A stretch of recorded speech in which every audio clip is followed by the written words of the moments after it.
afternoon, good evening, and welcome to I'm sorry, I can't do this anymore. Mr. Fraser, do you Yeah, mind if I, Dean Connolly, drop this facade? of course. Hey, oh, thank Christ! It's time for the roughest and toughest, wrestling podcast in the history of the world.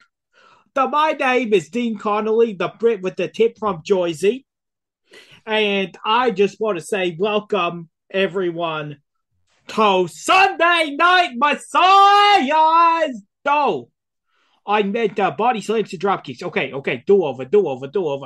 Actually, you make drop kicks My and body name is slams, Dean actually. Connolly, and I fantasize about the following celebrity. Wait, do over. No, my name is Dean Connolly from Jersey, and I love that Vince McMahon right here, right now, on body slams and drop kicks.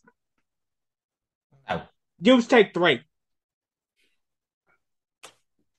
Really, Dean, you love me that much? Of course I do, Vince. You're my number one favorite promoter of all time. Oh, really? Especially not that Impact. God, that Impact is terrible. Terrible. What, really? But the Impact Plus app. You promoted it for so long, Dean. That was then. Oh, This is now. I'm Dean Connolly, and I can't wait to show off how much my viewpoint rules right here on the Vince McMahon Show.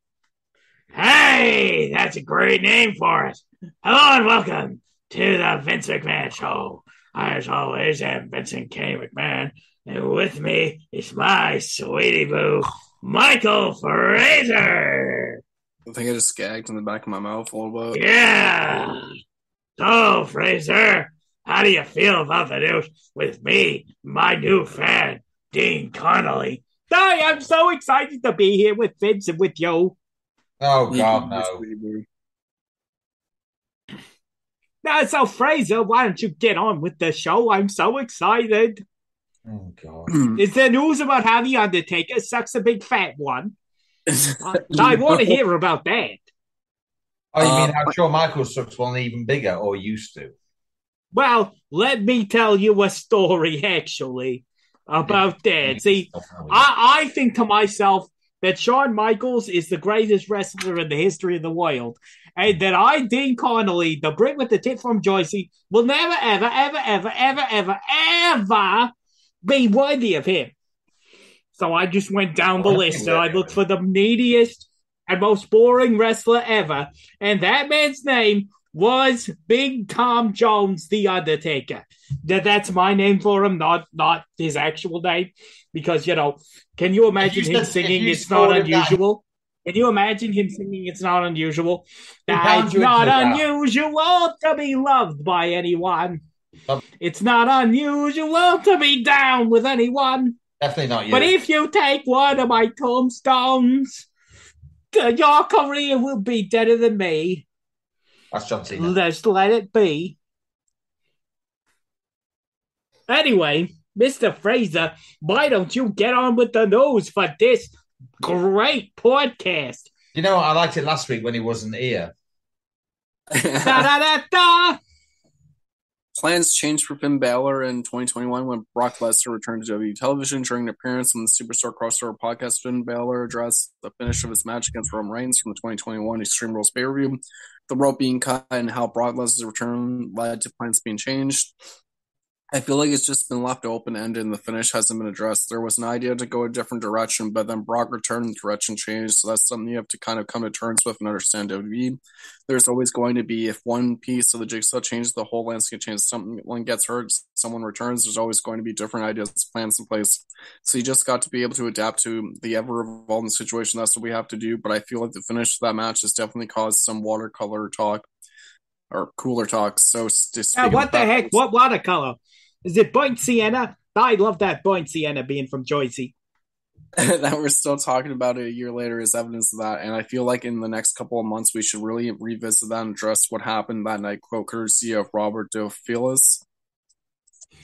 Yeah. I wanted to say the following about Finn Balor because Jersey boy, commented on people from another country of which I can barely pronounce the name of. I done thought to myself when I first saw Finn that he was destined for something more. And it's nice to know that Dean Connolly, was right for once.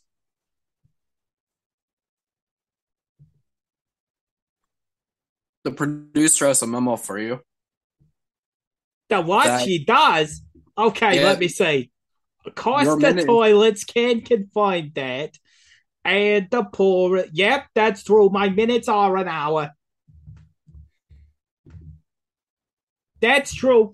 The producer's right. Yeah, well, you know that's not true. The year they closed to put in more toilets. That was WrestleMania 30. Actually, I remember that well.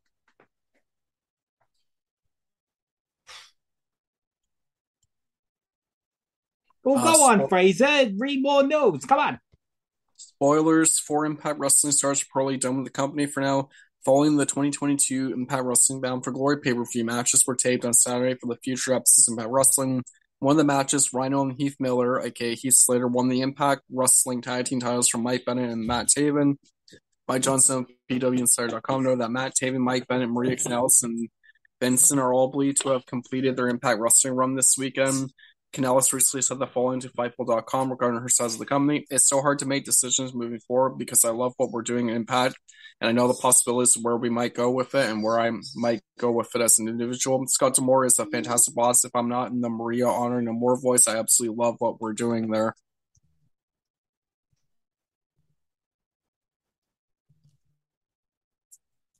So here's the thing. Mike Kanellis, he was always whipped.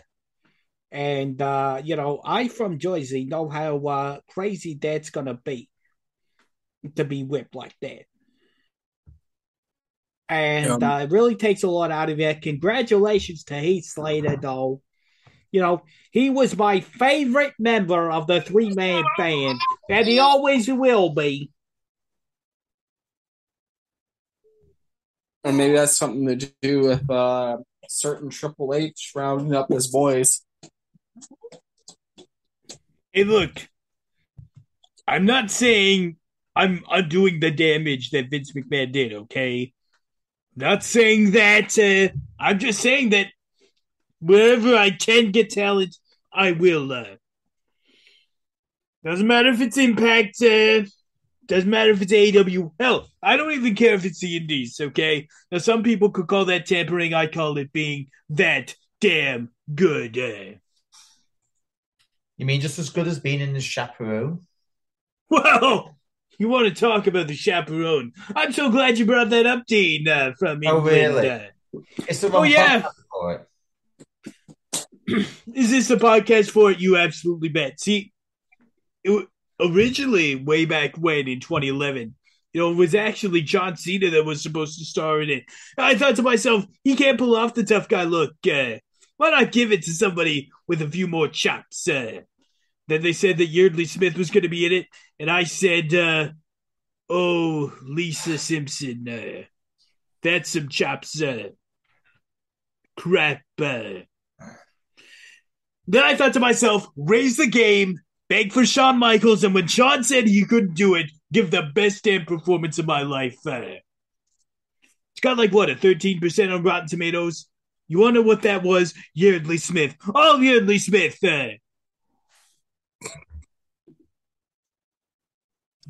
Well, we knew that.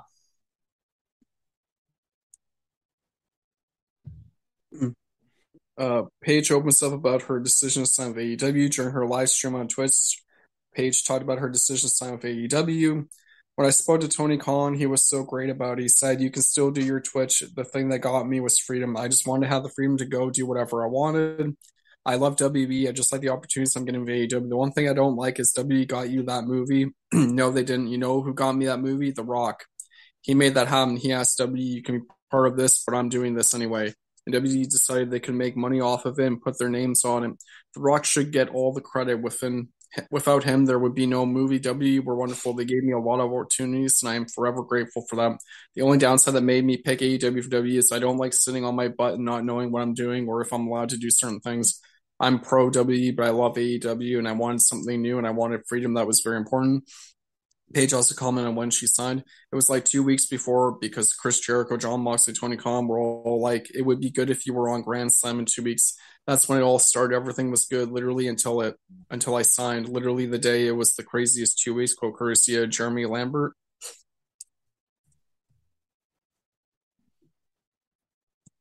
Don't talk to me about Paige.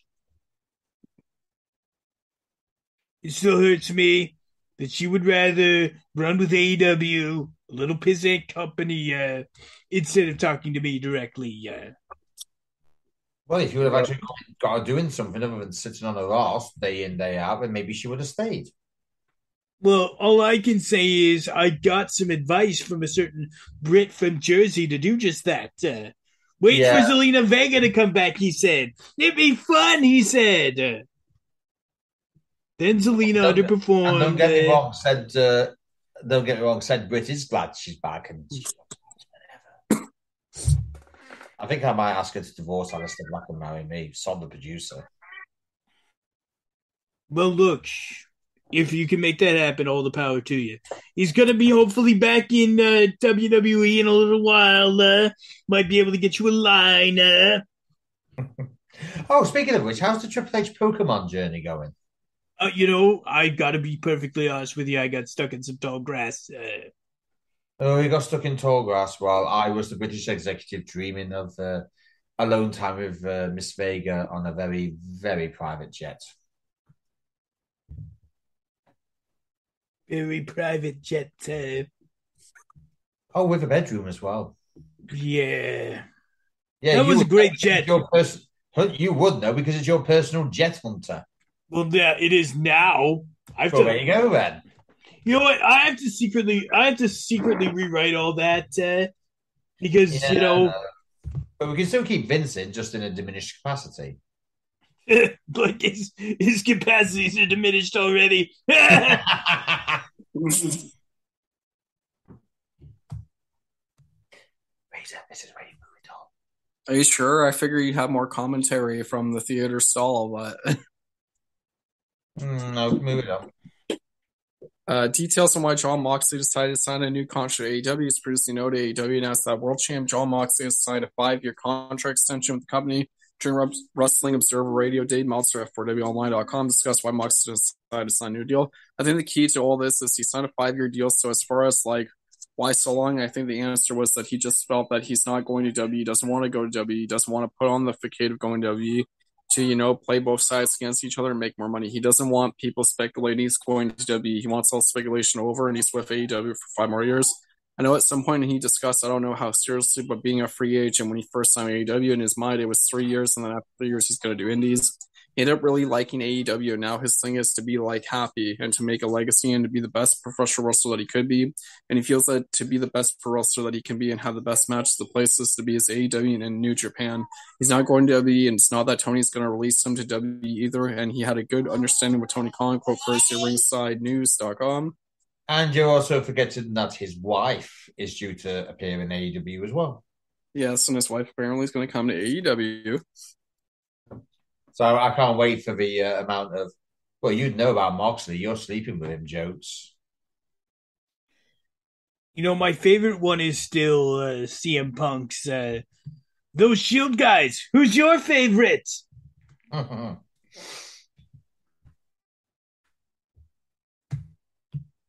Yeah, well, we won't be. Oh, by the way, Fraser, isn't there any backstage news from the brawl that we don't really talk about? Oh, you want us to go over that now? Well, you usually do. I'm just wondering where it is because I've not heard it yet, even though me and Nathan don't really want to because it's just embarrassing for the company. Well, I was going to keep it out of the news, Mr. Conley, but you do have it. I might have it, but I was going to keep it out of the news because, we don't need that kind of negativity in wrestling right now. Well, I've actually heard something. I've heard that the proceedings are set to close, but there is one small niggle. The niggle is somebody is. Hold on, let me just see if I can remember where the news is. One sec.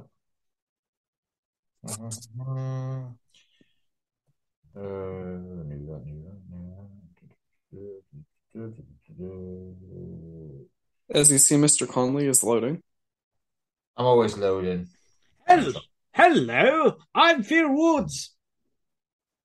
And I would like to say that this loading screen is brought to you in part by Dean's Jersey Parts Emporium and Warehouse. Take it, Dean. Hey, I'm so excited to be here for my grand opening of Dean's Jersey Parts and Warehouse. I got parts of everything. Parts of hair, parts of Kate Bosworth, and parts of The Undertaker that are going into this fire because nobody will ever buy these. Come on down to Dean's Parts Emporium and Warehouse, Route 4, just close to Brooklyn, but not quite in Brooklyn because it's Jersey. No, I can't find it. Also, I love that Vince McMahon. That Vince McMahon, boy, does he make me, Dean Connolly, the Brit from Jersey, tingle. That's right. Hear that? I do something positive for somebody else. Not just you, Fraser. No, can't find it, Fraser. That just means I'm a fully formed person. So basically, there's an investigation going on for the brawl between CM Punk, the Bucks, and Kenny Omega, and apparently a certain member of said situation is refusing to cooperate because of legal action. Yeah, and I wonder who that is. Larry. Yep. You need Larry's testimony. All you're getting is barks, man. I thought you were going to do it Pinky style from Pinky in the Brain. Oh, why will? Why in the world would I do that? Because you love being Pinky. No, I don't. Off.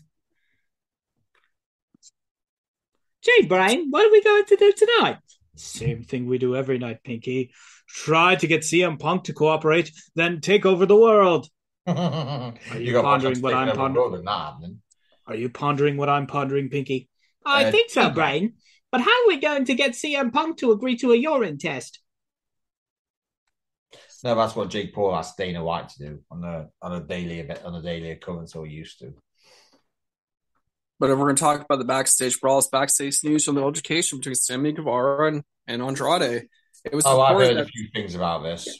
Yep, it was reported Sammy Guevara and Andrade El Idolo had a backstage altercation at AEW Dynamite this week, and according to Dave Meltzer on the latest Wrestling Observer Radio, Jericho Appreciation Society member did not throw any punches during that, which is why he didn't get sent home.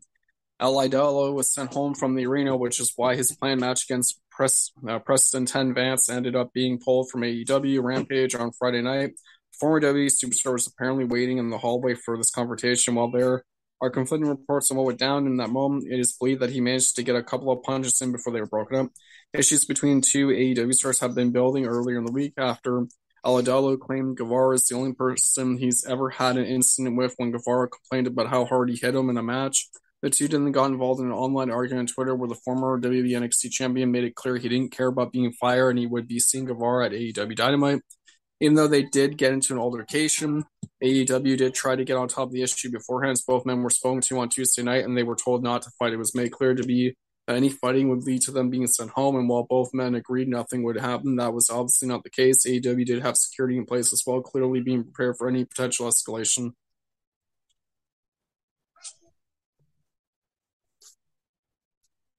So, I don't know what you want me to say here. Look, it's AEW. There's so many more issues there.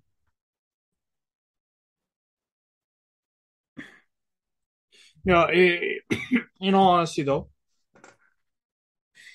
the fact that Sammy Guevara got to stay tells me something. But seriously, Tony, get this under control.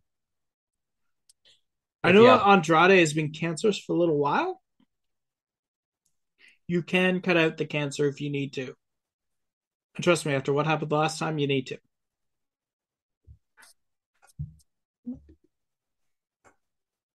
That's all that can be really said. Like, there's been more backstage, and it's not the first time Sammy's gotten into it backstage. This is like the second time this has happened. And I get he's one of your pillars and everything, but now you're showing that your guys are going to get away with situations. I'm at like Andrade should have never punched him. Like that's going too far. Like that's unprofessional. If it's an angle, I understand, but you shouldn't stoop that level. Andrade's been in the game for how long now, and he's still acting this way. Like it just seems like he's having a diva fit because he didn't like what Sammy said. And at the end of the day, like if you're gonna let yourself get worked into a point that you're acting this way, then it's your own fault. So,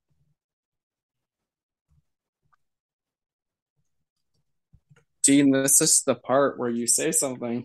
Hey, I'm so sorry. I'm from Jersey, and I gotta tell you that Andrade is one of the greatest wrestlers I ever saw in my life. Almost as good as that Charlotte Flair. Man, she's so fake, just like us Jersey boys. I got an 8.5 by 11 of Charlotte. Do you want to see? No, I think we're good, Dean. Da da da da da. Matt Real says his personal life is in shambles, but his professional life is amazing. During an appearance at Corey Graves after the Bell podcast, Matt Real commented on his life in and out of the ring. Well, I'll say this, my personal life is in shambles. I'm not going to cry on the show, but my personal life is pretty brutal. It's been a rough year for me, a rough couple of years, dude. But yeah, professionally, though my life is amazing, it's great. I think right now, for tag team wrestling, when Randy Orton was here, I was at my apex of tag team wrestling. I think right now, when it comes to my singles career, I'm still in its infancy. I feel like, especially this year, take Money in the Bank, for example. I was so close to getting that briefcase, and I got knocked up after already RKOing Steph off the top and doing all this crazy stuff. I wrestled Roman Reigns, hit him with an RKO, almost had him again, but didn't. So I just feel like right now in my singles career, I'm like the little engine that can't. He lasts, I'm chugging along, but once I get to the top of the hill, I seem to run out of steam, But right now, I think this match with Seth Rollins, which already happened, will take me to that next level. I think it's a steady process uphill, but my engine can keep going. I got the fuel. I got the cool, bro. I'm going to keep throwing it in the fire, and I'm going to make it up over this hill. And I think I'm going to see my next singles championship sooner than later. Definitely sooner than Seth, bro. CruiseWrestlingNews.co. And then earlier this year, Rail's ex-wife announced that they had gotten a divorce.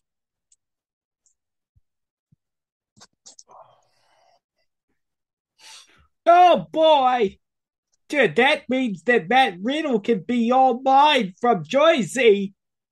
Yeah, you can be the Jersey bro. I can be the real bro of New Jersey. Oh boy, bro. Bro. Bro! Hold on a minute. Bro. Yo, I'm Vince Russo, bro. you That's Vince copyright Russo? infringement, bro. Bro. And we'll get to our last news article. Tributes seemingly made to Brody Lee, Luke Harper during Bray Wyatt's WWE turn as seen at the 2022 WWE Extreme Rules pay-per-view. Bray Wyatt made his return to the company after being gone for over a year. Fans take notice that tributes were seemingly made to Wyatt's former teammate Brody Lee, aka Luke Harper. Twitter user at TrillGCC305 wrote, "What a tribute to Mr. Brody Lee. That mask that Abby the Witch is wearing is what Brody Lee used when he was Harper as the Bludgeon Brothers. Thanks for that at Ham 6, and God bless and continue to rest in power at this early addition to that. Brennan Butter brought up how the lightning for Brody's AEW debut is similar to what was used for Wyatt's return.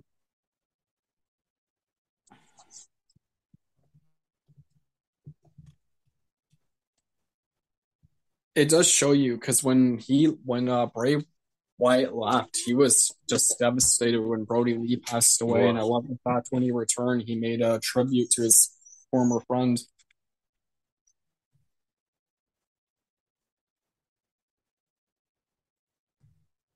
It's true, actually. When you take a look at what Brody Lee was able to do, not necessarily in the wrestling business, but in the locker room, he was such a positive influence.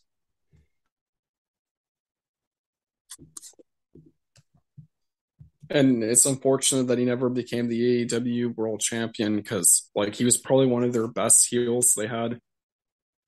And you can see how it heavily affected the status of the Dark Order since then.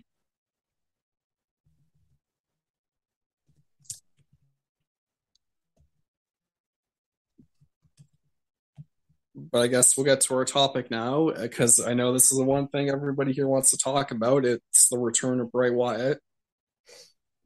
Hold on a minute. No, we were going to do a special intro for this, remember? It's going to be about certain Nathan singing.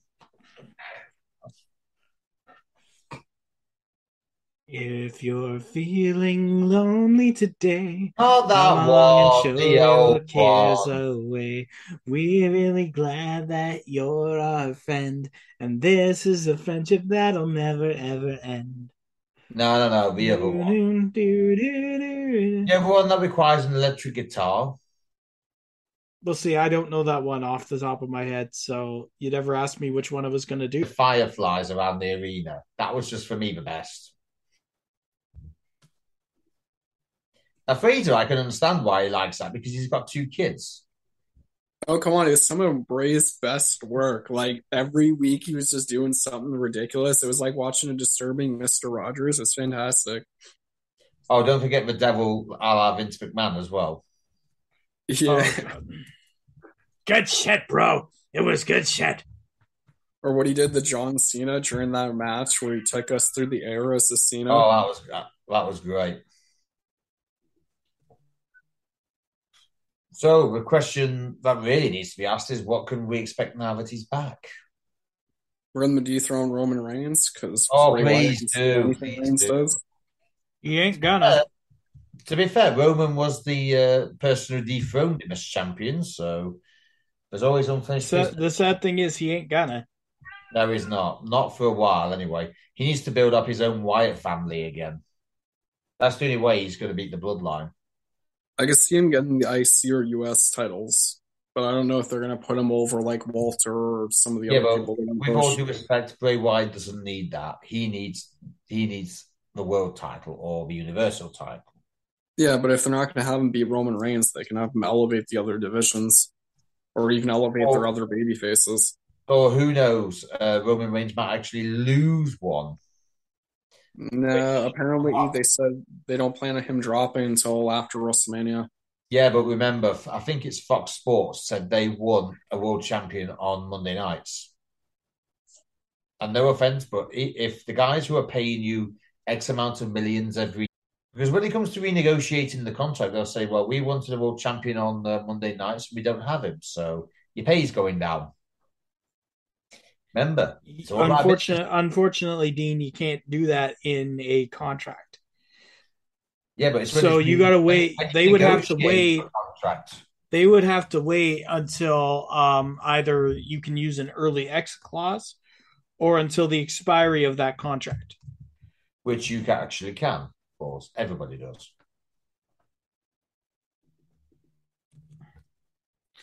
And here's the thing. I don't think USA is going to complain that much about Roman Reigns holding onto the championship, and here's why. They said they wanted a world champion on Raw. That doesn't mean that Roman Reigns can't be there. And more important than that, Raw's ratings are actually trending upwards since Triple H took over. That's a Triple H effect. Yeah, exactly. That's a Triple H effect. But since ratings are trending up, that means advertisers will help trend up. So I personally think Roman Reigns ain't losing it until WrestleMania. Could he make some appearances on Raw? Absolutely. Do I hope he does? Absolutely. But I don't think the WWE needs to worry about losing the contract of USA or cutting the pay of USA. So I don't. It's one of those things, though, that makes me wonder, now you mention it, how much power does Fox or USA hold over the WWE in its current state? I don't think they've said like how much power they actually hold in that deal.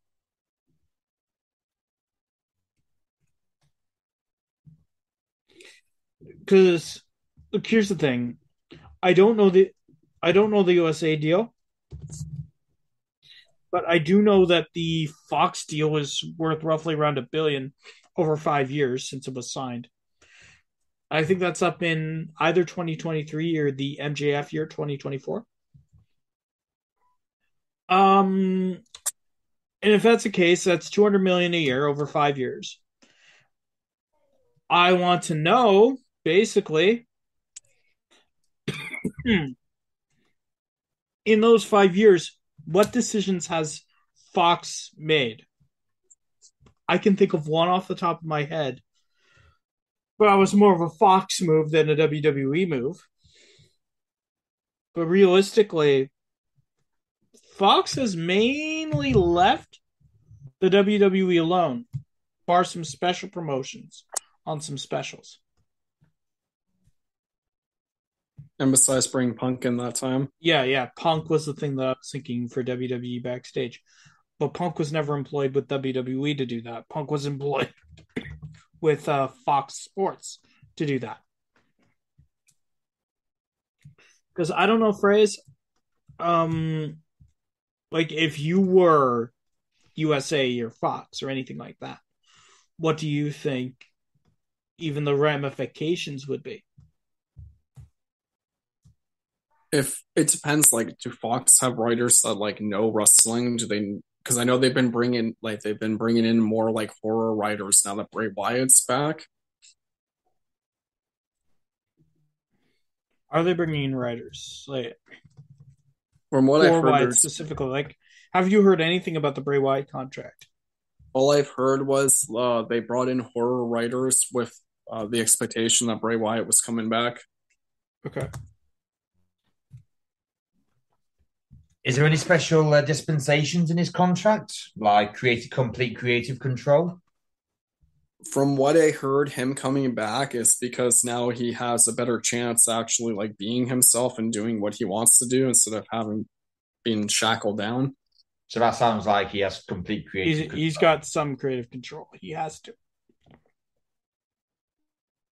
Nice to see that Triple H is no fool because he knew that everybody liked Bray. Everybody loved Bray. I love Bray.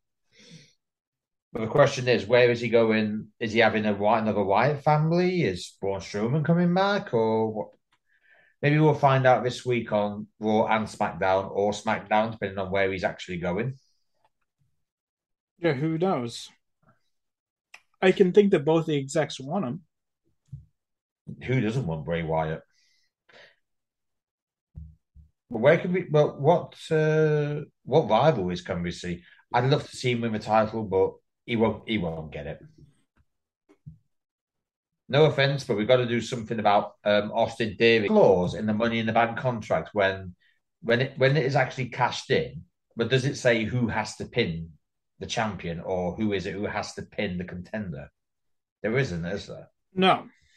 No, if it's a triple threat, you get in and you pin whoever. Yeah, it's basically a title match. You cash it in for a title match anytime, any place, anywhere. No.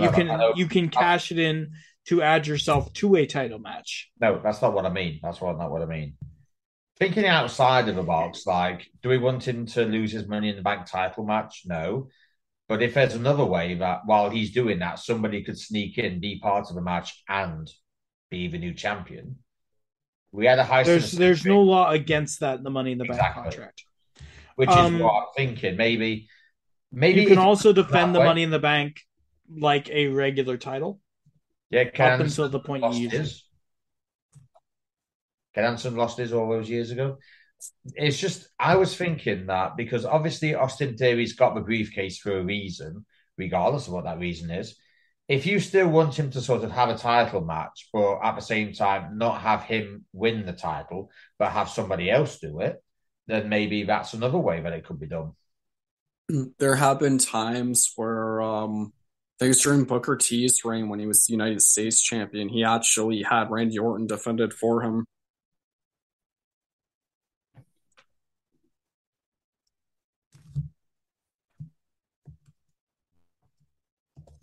I think it was during like the King Booker stuff because Orton did say that Booker they owed him a favor, but it's something he never cashed in, regardless if he has the MITB case. That's why he doesn't really need the IC or US. Yeah, but they really need to elevate those divisions, and so far the only one really doing that is Walter, and Bobby Lashley. It's just Bobby Lashley at this point. By the way, Nathan, I'm glad to say he's saying Walter and not that ridiculous name. Right? It's Walter. I think he's learned his lesson. I can't trust him on that. Neither can I. As a Walter fan, I know, that a person. Gunther. Yeah, but that isn't Walter. But to be fair, the way Gunther Steiner talks, he could actually belong in the wrestling promo. Because I remember first season of Drive to Survive, he basically went, he's made us look like a bunch of fucking vankers. One thing you'll get about Gunther Steiner, he has a great sense of humor, but also you don't want to piss him off. Hey, what if I'm just trying to imagine if Gunther Steiner had an interview with Fraser, how long it would be before he cracked. 2 minutes. I give him a minute. It'd be lucky if Fraser didn't start him off before that. Steiner math. That's all you needed to do, Fraser. Yeah, but right now with Bray Wyatt back, it does seem like there's a lot more hope. He's back. Karrion Kross is back. I will say one thing. I know why he's beat Drew McIntyre, but at the same time, I think that might be a bit of a disservice to Drew because ever since Kross came back, he has literally manhandled Drew at every opportunity. Normal tradition would be that the person who does the majority of the ass beatings is the one who usually takes it at the pay-per-view. So unless there's a plan in motion where Karrion Kross does actually challenge Roman Reigns, I don't know why they've made him look so strong. Don't get me wrong. In NXT, his character was strong, but this is not NXT. This is WWE, where there's only one guy who has the world titles. Well, here's the problem now. WWE booking has tied Drew's hands. They've made it pretty clear he can't beat Roman Reigns. So now they have to put somebody else over that can supposedly get the job done. Because they've shown time and time again that Drew kind of can't get it done, and that's just on booking. They messed up the amount of times they have him go at it again. They kind of wasted. When Drew was at the peak of his career, they had him not able to take down Roman Reigns, and that hurt a lot of Drew's credibility. Yeah. Not to mention the fact that he should have won at Clash of the Castle, which I said on many occasions he should have won. Yeah, but I think they're still holding out that The Rock is going to show up and do it because now they're teasing about Jey Uso because Logan Paul called Jey Uso the tribal chief, and when it comes down, that's technically true because Jay's been doing all the heavy lifting when it comes to making sure that Roman wins. Yeah, there's a point with that, but I like it how Jay didn't exactly deny it either. I just love it how Roman was like, "What's he talking about?" I mean, he just looked at that one look at Jay and it was like, shut your mouth right now.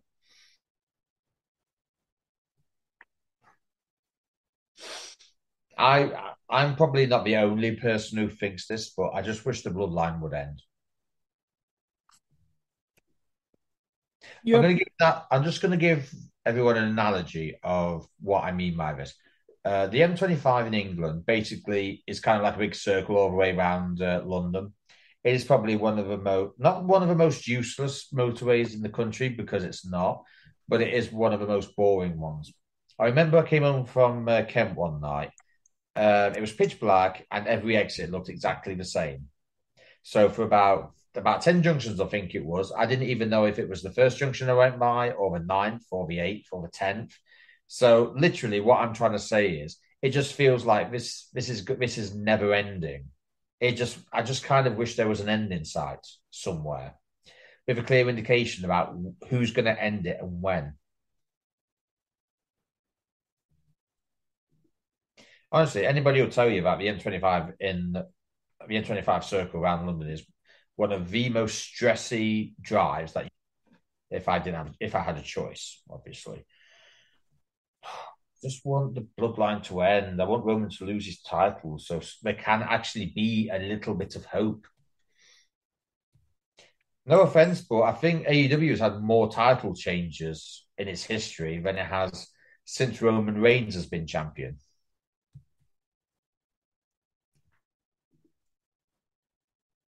All you would need would be like 1, maybe 2, Dean. In all fairness. Yeah. In fact, here's an idea. What if you got Seth Rollins and Karrion Kross to team? Well, why not? How else is he going to get the title? He's been out of the title. with respect, he's been out of the title picture for far too long.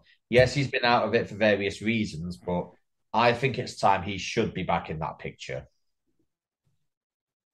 I know, but need I remind you two about the heist of the century? Yeah, but the problem. Go ahead, Frizz. Need I remind you how even though he won Money in the Bank, Dean Ambrose swore that every night Seth was going to cash it in, and Dean would actually make sure that didn't happen. So it was like, right, this is never ending. Are we going to get a chance where Seth can actually cash it in? Lo and behold, that WrestleMania, when Ambrose was carried off in a stretcher, Seth took advantage. Not to mention the authority storyline as well. So there is no reason why Seth can't take one title and Karrion Kross can't take the other. Think of it as like mutual needs, we'll say. And besides, it's not really a decent title picture if Seth Rollins isn't at least somewhere in it. The best bit is you don't have Dean Ambrose anywhere. So I can't see why that's not a problem. There's a problem, though. Roman's neutralized all of them. If you listen, like, he's basically cooking down every main eventer they have right now, but Cody. But Cody's injured. Karrion's back, but they have to rebuild him up for the newer viewers. The problem is, like, we've seen a lot of these scenarios and Roman's always come out on top, and now we're starting to see the armor breaking away with the bloodline with the stuff they're doing with Jey Uso. Which is why you introduced two contenders brought together for a single purpose, to take his titles. But they're not going to do that because everyone knows, like, Rollins will always double-cross someone, and Karrion Kross only trusts one person, that's Scarlett. The problem is I don't think there's a plan. They're just stalling for time until WrestleMania. Dwayne won't come. Dwayne's too busy. You don't need Dwayne to come, though. You need Cody Rhodes. You need Cody Rhodes, or you need somebody with a set of balls to take the titles off him. And unfortunately, that's only Cody Rhodes, because Cody Rhodes made the jump from AEW. He made a company to rebel against them and then came back, and basically he's the story right now. Not to mention, we can't go there with Jey because after all, the forfeit that he would endure should he turn against Roman. Yeah, but we're going to see cracks in the bloodline. I think this is the start and the stuff with Sami Zayn and everything. Yeah, technically, I would say the stuff with Jey and Sami is the start of it. Jake Paul just sort of stirring the pot is also a bit of a chink. I prefer to think of Solo Sikoa could actually be more popular than Roman. Who does? I liked him in NXT. He gave it to Shawn Michaels. Shawn Michaels, the greatest wrestler in the history allegedly of the world. Shawn Michaels, the person who we all agreed on this podcast, I believe that Shawn Michaels was the absolute best in all the world. That is something that we all attested to, and then here you guys are bribing children, and and then complaining all the time. And now here's the other thing. Here's the other thing. You take such an about face with the people that you like, Dean. You've ruined your entire credibility. I'm just saying, man. You shot yourself in the foot last week. That's all I can say. So why don't we just have a nice kumbaya for Shawn Michaels right here, right now? Says kumbaya, my lord. Kumbaya. Kumbaya, my lord. Kumbaya. You're the best, my lord. Kumbaya. Kumbaya, my lord.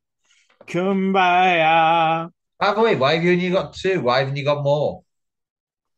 I can't find them, okay? It's very hard. That's not good enough for a Shawn Michaels fan. I'm looking for the rest of them. The classic one, the modern one. I'm sure Fraser has trouble finding the Funkos he wants, but I'm sure he gets them. You know how hard it was to find this sucker? You mean how hard is it for Fraser to agree that having one more day in the MCU is a good idea? No, it's not. Because it is different. No, it's not. 1.8 billion reasons why it's a good idea. And Adam Sandler, my lord. Kumbaya. Kumbaya, my lord. Kumbaya. Why don't you say HBK with Kumbaya? Legs are kicking, my lord. HBK. Kumbaya. Hearts are breaking, my lord. Kumbaya. I'm sorry, I'm officially brain dead. Gotcha. Remember, that's why you want me back, right? That's why you that was real funny what you guys did last week. That was real funny. Really? That was so funny. That was so funny. I forgot to laugh. You want what? That was so funny. I forgot to laugh. Now, he's smiling. The reason I'm smiling, Dean. The reason I'm smiling, Dean, is because you don't know what I've done to you. And that's the best part. You've got no idea what I've done to you.